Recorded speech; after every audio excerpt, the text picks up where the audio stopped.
Hi, everyone, and welcome to Inside Michigan Baseball. I'm Anthony Polidano. The top 6 teams in the Big Ten standings make the conference tournament at season's end. The Wolverines currently sit in a tie for that 6th and final spot, ahead of a 3-game series against Iowa this weekend. Last weekend, Michigan got swept at 17th ranked Indiana, losing 9-1 Friday, 9-3 Saturday, and 3-2 in 10 innings on Sunday. The normally reliable Michigan starters faltered in Game 1 and 2 as Trent Skutnik and Evan Hill both gave up 7 runs in their starts. Michael O'Neill led the Michigan offense with 5 hits in the series. Now, while Hill had a rough start in Bloomington, that has been the exception this year, as the Wolverine freshman class as a whole has more than just contributed this year. They've been at the center of Michigan's 2013 turnaround. On the mound, Hill may be the Wolverines' number 2 starter, but he's had a number 1 type season. He leads the team and is tied for first in the Big Ten with 7 wins. I didn't really think I would get the opportunities like I did. In Cal, we had those extra inning games, and that allowed me to pitch and express my talent to coach. And I got my chance to prove my ability. And I think from there on out, I just had to keep proving myself as a freshman, because if you get that one opportunity and you make it happen, but, there's beginner's luck, and if you come out and you throw terribly the next few starts, then obviously you're going to get your spot taken. The lefty also leads the Wolverine starters and is in the top 10 in the Big Ten with a 2.58 ERA. He's also holding opposing batters to a 2.23 average despite primarily commanding just 1 pitch most of the year. As he continues to mature and improve, you'll see better command of his slider and his cutter and his changeup, and he's shown flashes when those pitches are on. He's been dominant, and so I think the future is very bright. He's a high-level prospect. He's going to have a great future at Michigan, and he's done a great job. I think that once I mature and develop and get the opportunities to continue to keep coming out here and throwing, and as I progress in my career, I think I'll be able to do some really important things for this program. Travis Mazes has been rock steady for the Maize and Blue, hitting at or near the top of the order all year. Mazes ranks in the Wolverines' top 3 in runs, hits, homers, and RBI, while stepping in and taking an immediate leadership role as the team's shortstop on defense. I've considered myself a leader my entire life on every team I've been on, so this isn't changing. Although I'm a freshman, I don't think the guys see me as that when it comes to the field. They see me as one of the leaders in the infield, and that's what I try to do.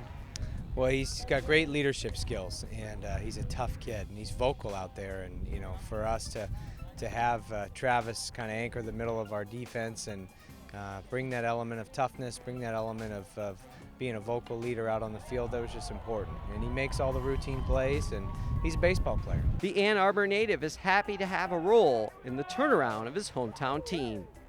I think that this whole new era of Coach Backich being here is also a part of the big turnaround. I guess it's really nice being a part of that freshman class that's going to get this thing going in the right direction. Jacob Cronenworth has had success on multiple fronts. At the plate, the St. Clair native is tied for the team lead with 2 homers, and his 29 runs driven in leads Michigan.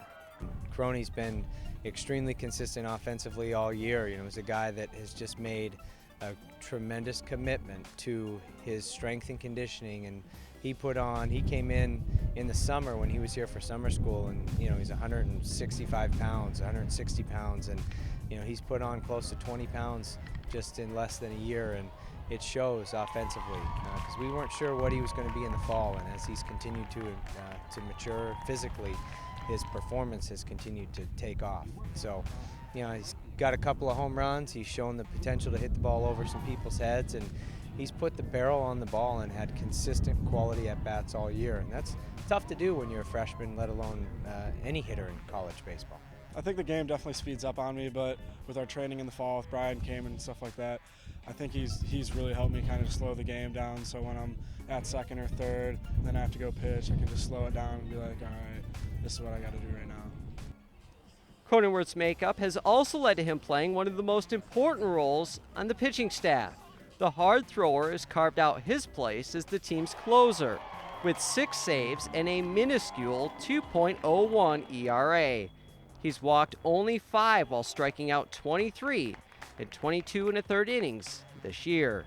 I didn't really expect to come in and pitch very much, and in the fall I guess I did pretty well to get a spot in the staff, so I think both of those coming together that really kind of slowed everything down for me. He's proved that he can handle it, and it started in the fall. He saved a game against the Ontario Blue Jays, and he was just he was calm and collected, and he didn't seem rattled. And as we've got into some big situations this spring, you know, the bigger the stage, the brighter the lights. When it's a nail-biting time in the game, at the end of the game, he just doesn't seem to be fazed by that, or it doesn't get rattled. And not that he's always going to have perfect saves for perfect save opportunities, but he's able to execute his pitches, and his velocity and his stuff is continuing to get better as we're moving through the season.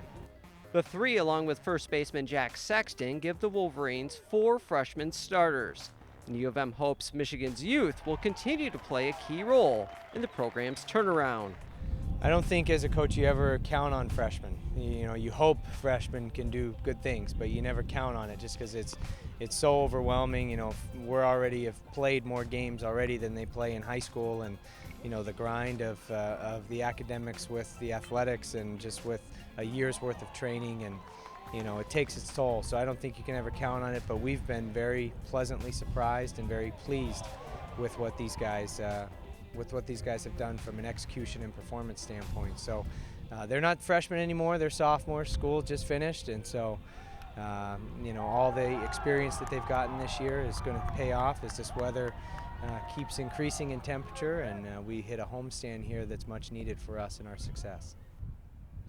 And if you want to see those freshmen and the rest of the Wolverines in action, you can catch them right here this weekend against the Hawkeyes. Their Friday night game is a 6:05 start. Saturday is scheduled for 4:05, and Sunday is a 1:05 start. The Wolverines have enjoyed the home cooking here at Ray Fisher Stadium, as they're 8-3 here this year, including winners of their last 7 in a row. Hopefully that continues this weekend. You can always keep up with the Wolverines anytime right here on mgoblue.com. But that does it for this edition of Inside Michigan Baseball. I'm Anthony Polidano, and we'll see you next week.